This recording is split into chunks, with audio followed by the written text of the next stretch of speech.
यानंतर महाराष्ट्र भारतीय जनता पार्टीचे कार्यकारी अध्यक्ष माजी मंत्री आदरणीय रवींद्रदादा चव्हाण यांना मी विनंती करतो की त्यांनी आपलं स्वागतपर मनोगत व्यक्त करावं आणि मार्गदर्शन करावं। सर्वांना विनंती आहे, सर्वांनी दोन्ही हात उंच करून आपण सर्वांनी घोषणा द्यायच्या आहेत। बोला भारत माता की, भारत माता की, वंदे वंदे भारतीय जनता पार्टीचा। आज नाशिक या जिल्ह्यामधील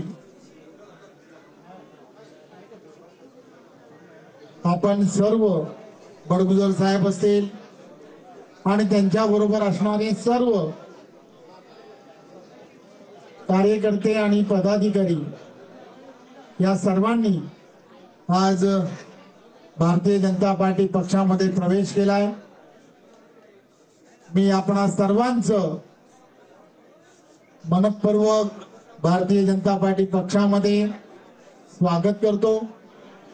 आपण सर्वजण राष्ट्रीयत्वाचा धागा धरून या पक्षामध्ये प्रवेश केलाय।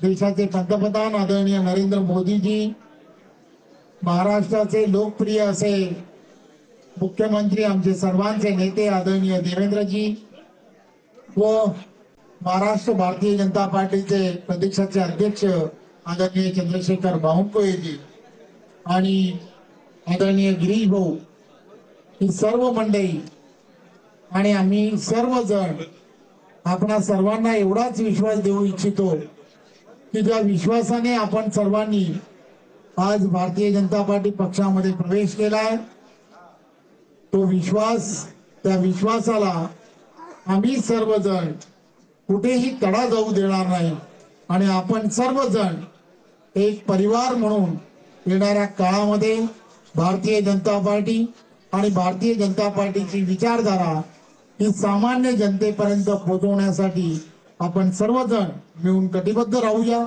एवढंच या प्रसंगी सांगतो। धन्यवाद। जय हिंद, जय महाराष्ट्र।